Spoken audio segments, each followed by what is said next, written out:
नमस्कार दोस्तों। मेरे YouTube चैनल पर आपका स्वागत है। आज हम एक मजेदार वीडियो पर रिएक्शन देने जा रहे हैं, जो कि एक न्यूज लोकल चैनल है। उसने लोगों से पूछा फिलिस्तीन के बारे में, भारत के बारे में। उसमें कुछ मुसलमान भी थे, कुछ एक दो हिंदू भी थे। जब उनसे पूछा गया कि तुम बताओ कि तुम फिलिस्तीन के लिए क्यों मर रहे हो, तो वो कहता है कि तुम इजराइल के लिए क्यों मर रहे हो, इजराइल तुम्हारा बाप है क्या है। तो हमने पूछा कि फिलिस्तीन में तुम्हारा क्या है, तो वो कहता है मुसलमान है। वो कलमा मेरा कलमा का ये है। तो फिर तो इसका मतलब तुम जो पाकिस्तान जो भारत पर बम गिराता है वो भी तो मुसलमान ही है, तो वो भी तुम्हारे लिए। तो फिर वो कहता है नहीं नहीं पाकिस्तान का छोड़ो। इसका मतलब क्या हुआ? इसका मतलब इस देश में मुसलमान जो है दिल से तो पाकिस्तान से भी जुड़ा हुआ है, लेकिन डबल स्टैंडर्ड खेल रहा है। सोचता है कि पाकिस्तान का नाम लेकर यहाँ पर हम करेंगे तो हम पर कार्रवाई हो जाएगी, इसलिए पाकिस्तान को कहता है पाकिस्तान को छोड़ो, लेकिन फिलिस्तीन के लिए वो झंडा उठाए हुए। तो इसी बात को लेकर वीडियो हम रिएक्शन देने जा रहे हैं। आप लोग देखिए कैसा है ये वीडियो, और खासकर मेरे वीडियो को आप लोग लाइक शेयर सब्सक्राइब जरूर करें, बेल आइकन को दबाएं। तो आप लोग देखिए ये वीडियो। इजराइल के बाप की जगह है वो। तो ये भारत पाकिस्तान के बाप की जगह थी। लियो पाकिस्तान तो फिर आप इजराइल को कैसे बोल रहे हो? वो तो ले ही रहे, पीओके लेने पे आ गए। तुम्हारा क्या रिश्तेदार लग गया? इजराइल मददगार है हमारा, क्यों नहीं देंगे? फिलिस्तीन तुम्हारा रिश्तेदार है, हमारा भाई है। काहे का भाई है? हमारा खून मुसलमान है वो। तो फिर पाकिस्तान भी होगा जो बम फेंक रहा था हमारे हिंदुओं पे। इधर के मुसलमान से मतलब नहीं है, जो बंटवारे के वक्त साथ का था फिलिस्तीन में था। कहाँ हो रहा है जुल्म? तो हिंदुस्तान पे भी हुआ। तो किसने करा? घटनाएं हुई, पाकिस्तान ने करा। किसने कारगिल युद्ध किया था? किसने 62 का युद्ध किया? किसने 71 का किया? किसने पुलवामा का हमला किया? जिस इजराइल ने 71 की जंग में 62 की जंग में हमारा साथ दिया, नमक हरामी हम तो कर नहीं सकते। और वो फिलिस्तीन क्या है, हमास क्या, हमें रद्दी भर मतलब नहीं है उससे। मेरी तरफ से तो आज का जाता है कल वो डूबे, हमें क्या लेना है? हमें भारत के मुसलमान से मतलब होना चाहिए, भारत के सिख से मतलब होना चाहिए, भारत के बौद्ध से मतलब होना चाहिए, भारत के हिंदू से मतलब होना चाहिए, भारत के जो राजा बना करके प्रधानमंत्री के रूप में बिठाया उनसे मतलब होना चाहिए। हमें अदर से कोई चीजें लेना देना नहीं है। और जो यहाँ पर आकर के हमास फिलिस्तीन का समर्थन करते हैं, जब हम राम मंदिर के लिए इतना पैसा जोड़ सकते हैं तो इनको वहां भेजने के लिए भी पैसा जोड़ते हैं। फ्लाइट पकड़ो, जाओ उधर, लड़ाई लड़ो इजराइल के खिलाफ। अच्छा, क्या लगता है कि सिर्फ यहाँ से ही बयानबाजी होगी या ये लोग वहाँ पे जाके समर्थन भी करेंगे जमीनी? सर, एक बिजली बम इनके घर के बाहर फट जाए ना, ये दुबक के अंदर घुस जाते हैं। ये जाएंगे इजराइल का मुकाबला करने के लिए। ये मूर्खता है। भारत का माहौल कैसे खराब करना है, इनकी वो सोच है कि भारत में यार 10 साल हो गए, आज तक कांग्रेस के पढ़े लिखे लीडर आ गए। जवाहरलाल नेहरू जी ने सत्ता संभाली, इंदिरा गांधी जी ने सत्ता संभाली, राजीव गांधी जी ने संभाली, नरसिम्हा राव जी ने संभाली, अपने मनमोहन सिंह जी ने संभाली। आज तक वाद नहीं खत्म कर पाए हर एक राज्य से। ये 10 साल के अंदर भैया ऐसा कौन सा कोहिनूर का हीरा वापसी आ गया भारत में, जिसने हर राज्य से बम धमाके बंद कर दिए? वो कश्मीर का मुद्दा इतना सेंसिटिव मुद्दा था कि उसके बारे में बोलना भी पसंद नहीं करते थे। उसको सिर्फ 2 साल के अंदर, 1.5 साल के अंदर खत्म कर दिया। एक धारा 370 चेंज करके खून की नदियां बहाने की बातें होती थी। 1 इंच खून नहीं गुना। 1 लाख समथिंग करोड़ का टूरिज्म चला गया। चिनाब ब्रिज बन गया, वहां तिरंगा फाउंटेन के साथ गर्व से लहराया जा रहा है। कर्फ्यू लगने बंद हो गए। महबूबा मुफ्ती फारूक अब्दुल्ला जो वहां पर मुसलमानों को बलगराते थे, लोकसभा चुनाव में उनको लात मार के वहीं की कश्मीर की आवाम ने भगा दिया। ये बदलता भारत है। मेरा एक सवाल है, कल किसी ने मुझसे पूछा कि मुस्लिमों का नाता फिलिस्तीन से कलमे का नाता है, ठीक है, इनका कलमा वहां से आया या जो भी कुछ उन्होंने बताया कि कलमे का नाता। वो पूछ रहे कि हिंदुओं का क्या नाता है इजराइल से, क्योंकि तमाम वो काम करता है जो मुस्लिम काम करते हैं, तो हिंदू उसको अपना क्यों मानते हैं? देखिए, हमारे में तो क्या है, आप एक किसी गरीब के घर भी चले जाएंगे ना, झुग्गी में भी, उसको भी अगर कोई अनाज दे करके गया होगा ना, तो वो शुक्रिया अदा भगवान का करेगा कि भगवान तूने किस रूप में आकर के मेरे घर में बच्चों का पेट भरने के लिए अनाज पहुंचा दिया। फिर उस बंदे का शुक्रिया अदा करेगा। वो एहसान फरामोश नहीं होगा, वो एहसान उसके खून के अंदर फरामोशी नहीं होगी। तो जिस इजराइल ने 62 और 71 की जंग में हमें लड़ाकू विमान दिए, नहीं तो ये तो कल को कहता है भैया पाकिस्तान ने ये ले लिया, उससे भी हमारा कलमा का नाता है। कसाब आके मार गया, उससे भी हमारा कलमा का नाता है। अफजल गुरु आके मार गया, उससे भी कलमा का नाता है। कश्मीर में कश्मीरी पंडितों को भगा दिया, उनसे भी हमारा कलमा का नाता है। भैया कलमा का नाता तुम्हारा और पीस हिंदू रहा है, पिस सीख रहा है, पिस बोध रहा है। अफगानिस्तान का क्या हालत कर दिया? पाकिस्तान में कितने हिंदू, कितने सिख बौद्ध थे, कितने रह गए? बांग्लादेश में कितने थे, कितने रह गए? तब तो तुमने नहीं कहा कि हमारा कलमा का नाता है, वहां गलत हो रहा है। तब तो आवाज नहीं उठाई तुमने, तब उठाई। और छोड़िए, हमारा अभिनंदन फंस गया। सेना का जवान तो सबकी रक्षा के लिए होता है, वो तो किसी जाति धर्म का नहीं होता, वो तो पर्टिकुलर किसी पार्टी का नहीं होता, वो सबके लिए होता है। अभिनंदन का विमान फंस गया इनके कलमा वाले भाइयों के वहां पे।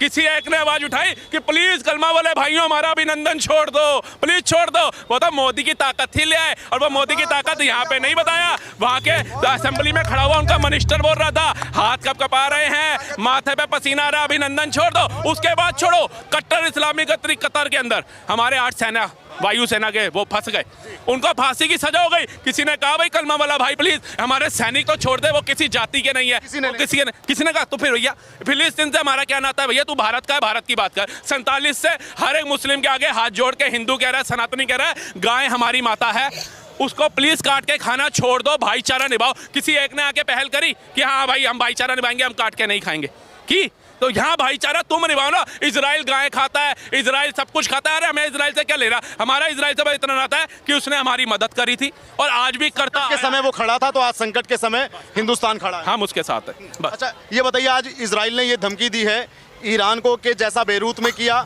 जैसा गाजा पट्टी में किया, हमास में किया, वही हाल ईरान का कर देंगे। करेगा वो, उसका रक्षा मंत्री बोल चुका है कि नक्शे से गायब, हाँ रक्षा मंत्री बोल चुका है कि अब ये नक्शे से गायब हो जाएगा। और हम तो कहते हैं होना चाहिए ना, आतंकवाद का खात्मा होना चाहिए। आतंकवाद किसका हितैषी होता है आप बताओ? आपको पता है ये भारत में ये क्यों चीजें उछलती हैं? आपने देखा है कोई भी मुद्दा होना चाहिए छोटा सा, मोदी के ऊपर उंगली उठाने का तोड़ से भीड़ आ जाती है। क्यों आती है? क्योंकि जो विपक्षी पार्टियां उन्हें समझ नहीं आ रहा कि हमारी कुर्सी नहीं मिलेगी जब तक हम इसकी बदनामी नहीं करेंगे, इसके खिलाफ झूठ का एजेंडा नहीं चलाएंगे। क्योंकि जब लादेन घुसा अमेरिका की बिल्डिंग में, ओबामा ने घर में घुस के मारा था, क्या उसके विपक्ष ने सबूत मांगे थे? उसका विरोध किया था? नहीं जनता ने विरोध किया था कि क्यों मार दिया भैया? नहीं किया। अब इजराइल मार रहा है, वहां का विपक्ष सबूत मांग रहा है, वहां की जनता बोल रही है। लेकिन भारत के अंदर जब सर्जिकल स्ट्राइक होती है तो यहाँ के नेता सबूत मांगते हैं, यहाँ की जनता सबूत मांगती है और सड़कों के ऊपर उतर के सेना पे सवाल खड़े जाते हैं। ये है मेरा मतलब इतना निंदनीय भारत, डूबता भारत, कि ऐसे मूर्खों की वजह से, जहां एक तरफ सर्वोच्च सम्मान हमारा प्रधानमंत्री लेकर के आ रहा है, लेकिन ये मूर्ख लोग क्या कर रहे हैं, भारत की इज्जत मान को कहां ले जाकर जा रहे हैं। कि हमारा शौर्य, हमारी सेना जो सर्दी के अंदर भी खड़ी है, सियाचिन के अंदर, जो तपतपाती गर्मी में राजस्थान के अंदर खड़ी है, उससे तुम सबूत मांग रहे हो। तुम्हारी औकात क्या है? तुम्हारी औकात 2 कौड़ी से ऊपर नहीं है। ये भारत की जनता जा करके बटन दबाती है तो तुम्हारे को एक सिंहासन पे बैठने का राइट मिलता है। एक निगम पार्षद बनो, चाहे सरपंच बनो, चाहे एमएलए बनो, चाहे सांसद बनो, तुम्हारी औकात हमारी सेना से बढ़ के नहीं है। जिस दिन ये तुम्हारे पीछे खड़ी सेना ने अपना असली दाग दिखा दिया ना, जिस दिन वो आ गई पाकिस्तान वाले रूप में या बांग्लादेश वाले, ये तो हमारी सेना के खून में ही नहीं है गद्दारी। क्योंकि हमारी सेना जब घर से निकलती है ना, अपनी माँ को एक बात बोल के जाती है, माँ या तो तिरंगा लहरा के आऊंगा या तिरंगे में लिपट के आऊंगा। ये शौर्य होता है हमारी सेना का। ये क्या समझेंगे? इनकी क्या औकात है? ये सेना पे प्रश्न चिन्ह उठाते हैं, अग्निवीर पे प्रश्न चिन्ह उठाते हैं। अग्निवीर की तरह एक बार मेहनत करके तो देखो राहुल गांधी जी, 55 साल उम्र हो गई, कितनी बार आपने देश रक्षा के लिए, कितनी बार आपने सामाजिक सेवा के लिए आगे आए हो, आप बताओ। लेकिन हाँ, प्रधानमंत्री मोदी को आग कैसे मारनी है, इशारे कैसे करना है वो पता है, लेकिन सांसद लोकतंत्र के मंदिर में झूठ कैसे फैलाना है वो पता है। लेकिन फिर भी गलती आपको बताता हूँ, मुसलमानों की इतनी नहीं है जितना भटके हुए दोगले हिंदुओं की है। आज आप भारत के विपक्ष की बात कर रहे हैं और मैं आपसे एक सवाल ये पूछूंगा कि जब से ये 1 साल से वोट चल रहा है, 2023 का जो अक्टूबर था 7, उसमें हमास ने पहला अटैक किया था इजराइल के ऊपर, यानी कि आज पूरा 1 साल हो चुका है। लेकिन मैंने देखा कि इजराइल का जो विपक्ष है वो बिल्कुल इजराइल के साथ में खड़ा है। मतलब जो बेंजामिन नेतन्याहू जो वहाँ के अभी वर्तमान में जो पीएम है, वो उनके साथ में खड़ा है। अगर ऐसी स्थिति भगवान ना करे कि युद्ध की स्थिति कोई भारत में बने, क्या यहाँ का विपक्ष उस समय की सरकार का साथ देगा, या मतलब क्या लगता है, क्या कल्पना है आपकी? देखिए एट प्रेजेंट जो सिचुएशन मैं देख रहा हूँ, जैसे अलग अलग लोग निकल के आ रहे हैं, फिलिस्तीन, हिजबुल्ला, कितने मारोगे, हर घर से हिजबुल्ला मिलेगा, और बच्चों को आगे किया जा रहा है कश्मीर में, तो ये बहुत निंदनीय बात है। इस समय तो बल्कि उस समय नहीं कि जब वो करेगा गागूगी नहीं, एट प्रेजेंट विपक्ष को आकर के बोलना चाहिए सांसद के अंदर कि मोदी जी भगवान ना करे, अगर हमारे विपक्ष की जरूरत तुम्हें है तो वो कदम के कदम साथ मिलाकर के साथ खड़े हैं। हमारे लिए देश से बढ़ के कुछ नहीं है। कुर्सी आज नहीं तो कल हम ले लेंगे, इलेक्शन आज नहीं तो कल ले लेंगे, लेकिन मोदी तेरे साथ खड़े हैं। बोला किसी ने? विपक्ष को ऐसा कहना चाहिए, बिल्कुल कहना चाहिए। लेकिन वो क्या कह रहा है, जब मोदी जी ने बोला पकौड़ा तलने वाली बात कि उससे रोजगार मिलता है, तो इन्होंने खिलखिली उड़ा दी। आज ये क्या कह रहे हैं, युवाओं को जलेबी बनाओ, फैक्ट्री लगवाऊंगा। मतलब आप जुआ जलेबी तलता अच्छा लगेगा, लेकिन पकोड़े का रोजगार करते हुए उसका अभिमान नीचे गिर रहा था। तो मूर्ख बनाना कोई विपक्ष से पूछे और भारत की जनता से पूछे, जो अपने मंदिरों को टूटता हुआ देख करके, अपने हिंदू भाइयों को मरता हुआ देख करके, अपने जितने भी आसपास की बहन बेटियां उनके बलात्कारों की रेशू बढ़ता हुआ देख करके, उसके बाद भी ऐसे लोगों को वोट देते हैं। क्या कहेंगे आज इजराइल के विपक्ष के बारे में, कुछ तारीफ करेंगे, क्या क्या कहना चाहेंगे? देखिए, विपक्ष ने अगर तारीफ करी करने योग्य काम किया होता मैं जरूर करता। राहुल गांधी जी, इजराइल के विपक्ष की बात कर रहा हूँ। इजराइल वो तो सल्यूट है भाई साहब, उससे भी तो पता मेरा देश रहेगा तो मैं इनके खिलाफ लड़ूंगा, तब मेरा परिवार रहेगा, उसके लिए तो मैं रोज कमाने धमाने के लिए आऊंगा सत्ता में। जब मेरा देश ही खत्म हो जाएगा तो मैं किसके लिए लड़ूंगा? ये समझदारी उसके जो युवा हैं वो विदेशों में नौकरियां कर रहे थे, सब छोड़ करके आ गए इजराइल में, अपने सेना के साथ खड़े हो गए, अपने देश के साथ खड़े हो गए। यहाँ पर अभी दिल्ली में खड़े हैं, किसी से पूछ लो, मैं गर्लफ्रेंड के साथ डेट पे हूं, कोई डोमिनोज में मिलेगा, कोई पिज्जा हट में मिलेगा, कोई आपको पार्कों में मिलेगा, कोई पिक्चर हॉल में मिलेगा। देश के साथ कौन है?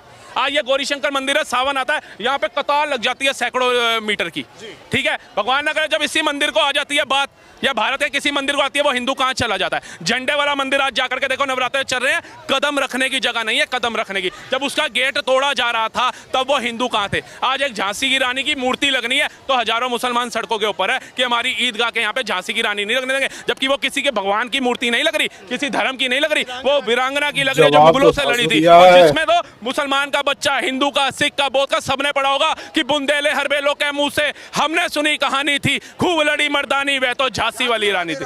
देखो आज हो रहा है, लेकिन तुम्हारे मंदिर तोड़ दिए जाते हैं, हिंदुओं के नरसंहार हो जाते हैं, तुम चुप बैठे हो। तुम्हें पिज्जा खाने से मतलब है, तुम्हें मॉल में घूमने से मतलब है, तो हिंदुओं को कितना तुम जगाओगे? हिंदू सोया है वो सोता है, आज कमाओ शाम को खाओ और रात को सो जाओ। मुसलमान यहाँ का मुसलमान भाई, उनके बारे में क्या कहना चाहेंगे जो भारत में रह के हमास जैसे संगठन का साथ दे, या किसी ऐसे व्यक्ति की जो हानिकारक हो उसकी मौत पर शोक मनाए, मातम मनाए, उसके लिए कैंडल मार्च करे, उसके लिए पैदल मार्च करे? देखिए, एक चीज होनी चाहिए, एक कानून ये भी बनना चाहिए, जो हमारे देश के अंदर रह करके विदेश का गुणगान करेगा, आतंकवादी देशों, आतंकवादी गतिविधियों का जो उनका सम्मान करेगा, उनका साथ देगा, देशद्रोह का मुकदमा लगा करके अंदर डाल देना चाहिए। सरकार इसमें असफल क्यों है? 10 साल से मोदी जी की सरकार है, बनाना चाहिए था ऐसा कोई काम। कह रहा हूं ना, अब आवाजें उठने लगी तो अब करना चाहिए। हर एक चीज का ना एक समय होता है। जैसा देखिए कि हमने सुबह उठ के ही जॉब पे जाना है, रात को आधी रात को उठ के नहीं जाएंगे, हर चीज़ का समय है। इसीलिए मोदी सरकार को अब उचित समय है, वो जब से आई है ना, उसने जो बिल पास कर दिए वो कोई आसान नहीं था। ये धारा 370 हटाना, कहते हैं 370 बड़ा आसान लगता है बोलने में, लेकिन उसको हटाने में कितना बड़ा जोखिम था, कितने विदेश के अंदर जो हमारे कंट्री के बहरूपिये बैठे हैं ना, उनको जवाब देना था, चाहे यूएनओ क्यों ना हो। लेकिन पहले सबसे संबंध बनाए गए, उसके बाद महबूबा मुफ्ती के घर में घुसा गया, देखा गया कहाँ से ये पत्थरबाज आते हैं, कहाँ से तिरंगा जलाने वाले आते हैं, सारी जाँच ली, उसके बाद महबूबा मुफ्ती को लात मारा गया और हमारे को उसका परिणाम ये निकला कि पत्थरबाज गायब दिखे, सेना को कहते हैं हेलमेट उछालने वाले गायब दिखे, तिरंगा जलाने वाले वहां थे नहीं, कर्फ्यू लगना बंद हो गया। उसका जीता जाता उदाहरण था राहुल गांधी और प्रियंका गांधी में बर्फ से खेल के आए और लद्दाख में बाइक राइडिंग करके आए, लेकिन जब से पैदा हुए हैं आज तक नहीं गए कश्मीर में। ये है बदलता भारत। मोदी जी का शुक्रिया अदा करो कि तुम्हारे को भारत में ही स्विट्जरलैंड के दर्शन करा दिए, नहीं तो भैया तुम तो जा सकते थे, भारत की आवाम इतने योग्य नहीं थी, वो स्विट्जरलैंड पेरिस चली जाती। तो मोदी जी का शुक्रिया अदा करना चाहिए, लेकिन वो ये करेंगे नहीं। ये भारत में विदेशों में जाके भारत की जो है वो तारीफ नहीं करेंगे, उसकी निंदा करके आते हैं। भारत माता कौन है? भारत में लोकतंत्र खत्म हो गया, भारत में जनता को बोलने की आजादी नहीं है। अरे मतलब अगर तुम्हारा बच्चा नालायक हो गया तो बाहर जाकर के उसकी बुराई करोगे? राहुल गांधी, तुम्हारा पूरा विपक्ष नालायक है तो उसकी तारीफ करो, यहाँ पे बाहर जाके बुराई मत करो। मोदी क्या काम कर रहा है वो तुम्हें विदेशों में जाके बताने की आवश्यकता नहीं है, वो उसके गले में डल रहे सर्वोच्च सम्मान बता रहे हैं। वो ऑस्ट्रेलिया का प्राइम मिनिस्टर जब बोल रहा है ना मोदी इज अ बॉस, तो वो बता रहा है, वो लुनिया का पैर छू रहा है वो बता रहा है। तुम मत बताओ, तुम ये बताओ कि तुमने भारत के लिए क्या करना है वो बताओ। जलेबी बनवाओगे अब युवाओं से, ये रोजगार